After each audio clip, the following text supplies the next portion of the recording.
ibintu biteye agahinda ku muririmbyi wacu Satubi cyangwa umwitwa Satura, ubona ko ibintu yahuye navyo mu gihugu ca Buraya ko bitigeze bimuryohera gushika yaho yidoga na n'uyu munsi ari cidoga. Mwibuke ko umuririmbyi yitwa Satubi Satura yashitse ku munsi wejo itariki 13. Mwibuke ko yari yavuze ko aza gushika itariki 14 ariko nivyo yabaye gikunda. Yashitse itariki 13 bivanye n'itike y'indege yari yatabuje,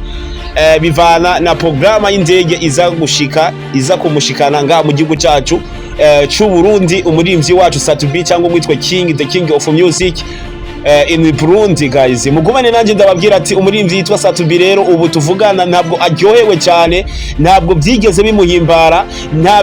ntabwo byigeze bimuryohera. Afise akababaro gakomeye cyane, afise akababaro gakabije gushika yaho atamurundi numwe yigeze amufasha mu higanwa yararimo rya Afrima Award rihuza abaririmbyi bagiye batandukanye nga mu gihugu nga muri Afrika. Utibagiwe ibihangange cyane bikomeye cyane nga mu muziki wa Afrika, utibagiwe abaririmbyi bo muri Nigeria cyane abaririmbyi bo muri Nigeria no bari barimo abaririmbyi bakomeye cyane kandi ari bo banabeshi bari mu iryo higanwa rya Afrima Award. Ndabibutsa ko umuririmbyi rero yitwa Satubi Satura ejo ibibazo yishuye ku munsi wejo itariki 13 mu masaha ya saa 10 niho yashika ku kibuga ca Ndadaye kuri airport nga mu gisagara cya Bujumbura. Niho yashika ku masaha ya saa 10. Hari ibibazo bagiye baramubaza aba promoter, aba influencer bo nga mu gihugu cyacu cy'u Burundi. Utubazo bagiye baramubaza ukuntu yatwishura, warabona ko koko umuririmbyi yitwa Satubi atigeze aryoherwa n'ibintu yagiye aracamwo, n'ibintu yagiye arabona mu bihugu vya Buraya. Atigeze cyane ikintu na kimwe kigeze kimuhimbara bivanye n'ukuntu afatwa kandi ari umuririmbyi azwi ngaho mu gihugu, cyangwa atigeze yerekwa urukundo mu rugendo rwiwe rw'umuziki cyangwa mu rugendo rwiwe rwo guhiganwa muri Afrima Award, aho yari ari kumwe n'ibihanganye bikomeye cyane ngaho mu muziki wa Afrika. Utibigiwe ba Burna Boy, ba Asake, ba Diamond Platnumz, utibagiwe n'aba Element mu Rwanda, utibagiwe n'aba Harmonize n'aba Rayvanny mu gihugu ca Tanzania, utibagiwe n'aba Nosby mu gihugu ca Congo, utibagiwe n'aba Asake, ba Rema, ba Wizkid, abo bose ba Davido mu gihugu ca Nigeria. Guys, mwibuke ko yari karagwana n'urugamba rutoroshe, mwibuke ko yari karagwana n'abaririmbyi bubatse amazina, mwibuke ko yari karagwana n'abaririmbyi bubatse impome na bomogwa, mwibuke ko yari karagwana n'abaririmbyi baguye imbibe biciye mu muziki, mwibuke ko yari karagwana n'abaririmbyi baririmbye indirimbo ziba amahiti zirakunzwa muri East Africa ndetse n'isi yose. Kugwana urugamba nk'ubwo si ikintu cyoroshe, ni nko kugwana na batayo y'abasirikare uri wenyene, uri umusirikare uri umwe ukagwana n'abantu amajana 2 uri wenyene, bivanye no kuntu abaririmbyi yari karayigana nabo muri Afrima Award. Bafise indirimbo zakunzwe zabaye amahiti, indirimbo zagiye zirinjira mu mitima ya benshi, indirimbo zagiye zirigarura imitima ya benshi cyane mu bazungu. Ndabibutsa ko rero umuririmbyi Satubi cyangwa umwitwa Satura, the king of music in Burundi, ndabibutsa ko bivanye n'amajambo yagiye arasubiza ibibazo wagiye baramubaza, bivanye n'ibibazo yagiye arasubiza, byerekana ko umuririmbyi Satubi atigeze aryoherwa, birerekana ko umuririmbyi Satubi Satura babafe n'amabuye atigeze anezererwa n'ibintu byamubaye ko mu gihugu cya Nigeria ari mu iryo higanwa rya Afrima Award. Guys, nagomba ndakubwira ati ugumane nanje rero, ku bantu batashoboye kumva ibibazo yigeze kwishura, mugumane nanjye ndababwire imva nyamuvano y'ibyo bintu byose aho vyatanguriye. Hello bite soje ndibaza murameze neza nkuko bisanzwe. Kuba tazi nkaba nitwa Jafari Domosa cyangwa se promoter bivanye no kuvyumva cyangwa uko ubishaka. Guys, narakubwiye ko ari je mu promoter wa East Africa ndetse n'isi yose, kuko ije mu promoter, ije mu sesanguzi y'umuziki w'u Burundi. Muntu ukeneye kumva rero ngo wumvirize, udakeneye kumviriza naho waguruka wigire, kuko iwanje ntabwo bigira basomba urusaku. Ndabibutsa rero muntu utarakora subscribe kuri Jafari TV, nico gihe ukore subscribe ku buryo ibiganiro bishasha vyose bikomeze kugushikirira kugiye. Tudatinze reka tuje kucyatuzinduye kucyaturamukije, reka tugaruke, reka tumanze dusesangure gatoya ku bintu umuririmbyi wacu Satubi, the king of music in Burundi. Umuririmbyi wacu Satubi mwibuke ko yari karakora amateka mu gihugu ca Buraya, aravayo agiye gukora amakonser acaraja mu gihugu ca Nigeria guhiganwa muri Afrima Awards. Mwibuke ko ari higanwa rihuza abaririmbyi nga muri Afrika muri rusange.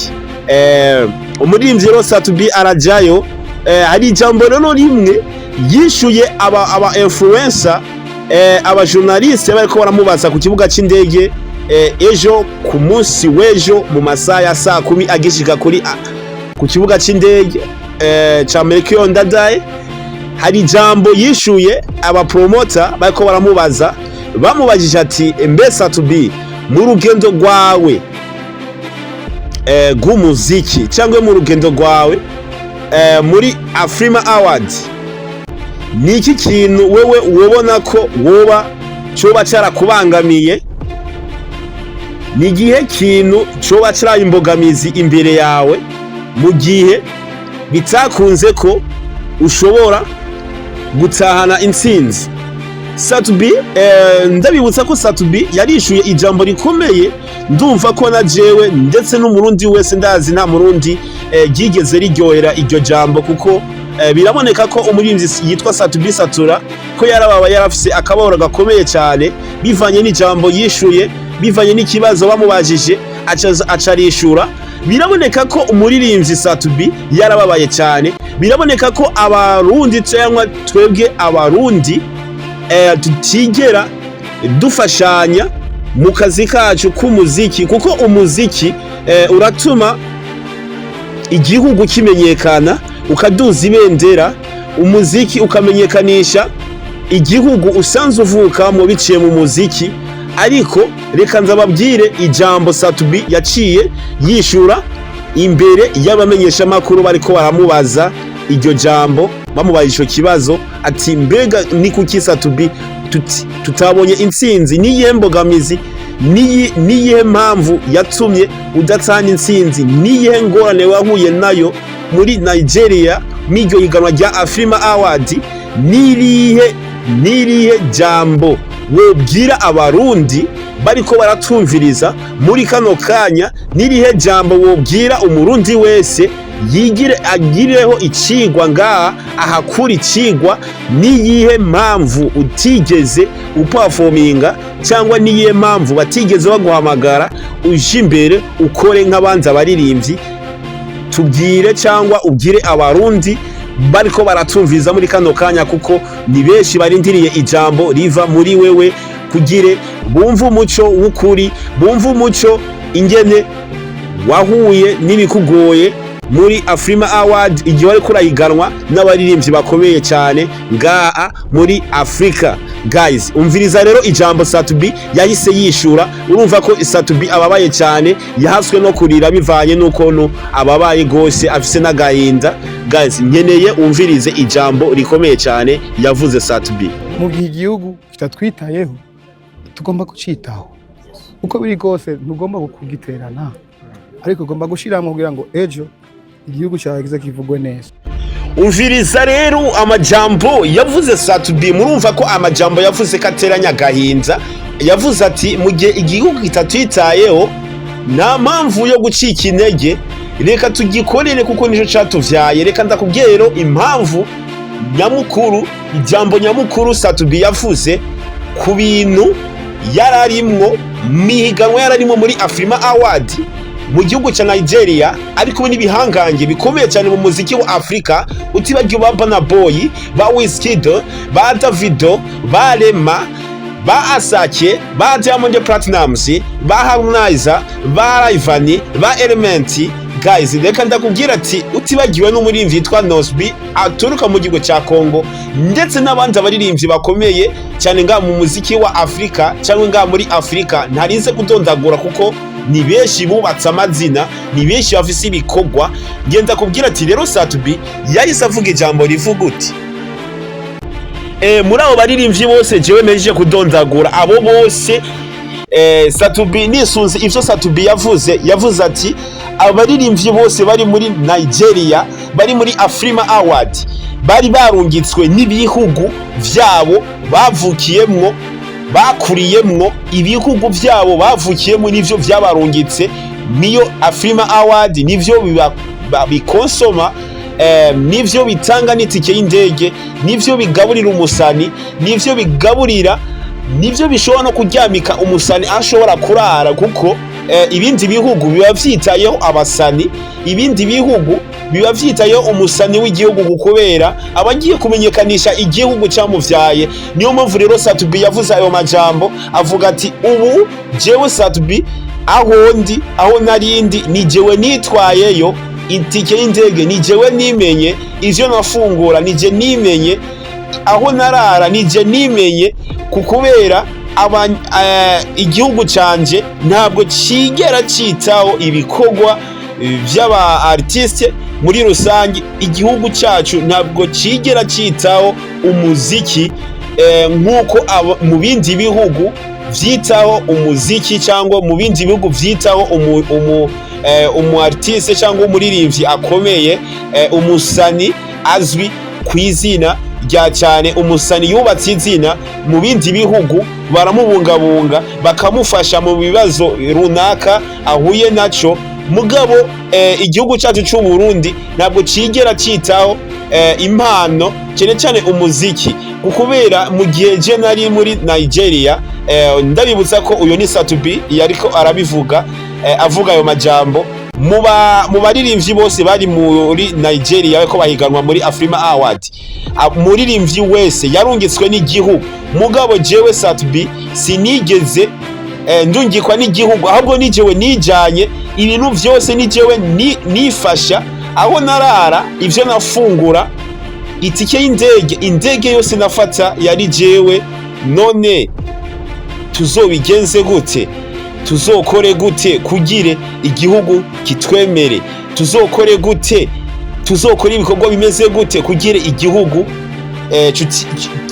tucigarurire kidukunde guys murumva ko umuririmbyi Satubi ayo niyo majambo yavuze cyane muri rusange reka ntobore yavuze ati igihugu cyacu cy'u Burundi ntabwo cigera citaho umuziki kuko iyo cyaba cyari citaho umuziki jewe nka Satubi jewe nka Satellite jewe nka Satura Mabafe jewe the king of music in Burundi bari kunyitaho mihiganwa narindimo rya Afrima Award ndi kumwe n'ibindi bihangange mu muziki wa Afrika ndetse n'isi yose kukubera ibihanga twari turi kumwe to turayiganwa muri Afrima Award ni bihangange muzi ko vyubatse amazina vyubatse uruhome na bomogwa vyaguye imbibe mu muziki imiziki yavyo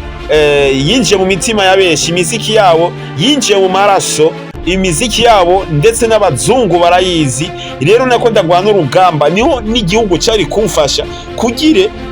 ngire courage nyinshi niyo mpamvu rero hariya bakubaza ati mbega ushigikiwe nande igihugu kirakuzi niyo mpamvu nigeze nkora gute nigeze performinga mu gihe igihugu canje kitigeze kinyemera cyangwa kinyemerera kumfasha cyangwa kitigeze cyemera kunshigikira muri carrière yanje y'umuziki cyangwa mu kazi kanje k'umuziki ndabibutsa ko n'indi jambo yavuze Satubi yavuze ati jewe nta mpamvu yo gucika intege ahubwo ngwana urugamba ngwanira umuziki w'u Burundi nduzi ibendera ry'igihugu umuziki wacu w'u Burundi ugere mu mahanga mu makungu abanyamahanga ubatera ubwoba nongere nagura imbibe nongere nubaka uruhome ntabomogwa ku buryo n'abanyamahanga batazokwigira baza gukopya umuziki wo ngaha mu gihugu cyacu cy'u Burundi mwibuke ko na Satubi yarafise amahiti menshi yari gupresenta muri Afrima Awards mutibagiwe na Kirisese za Humutu za Beautiful mwibuke ko yayisohanye n'umuririmbyi yitwa Meddy aturuka mu gihugu cy'u Rwanda iyo ndirimbo mwibuke ko yabaye hit mwibuke ko n'abazungu iyo ndirimbo yabinjiye mu maraso yabinjiye mu mitima iyo ndirimbo yigarura imitima ya benshi umuririmbyi yitwa Satubi rero akaba afise akababaro icyo ariko arasaba leta nuko leta ishobora kumenya kariyeri y'umuntu bagashigikira ibikorwa vy'umu artiste wese yashoboye kuronka ayo mahirwe yo kuja hanze guhiganwa n'abandi abaririmbyi bubatse amazina guys. Hama muntu utarakora subscribe kuri Jafari TV nico gihe ukore subscribe ku buryo ibiganiro bishasha vyose bikomeze kugushikirira ku gihe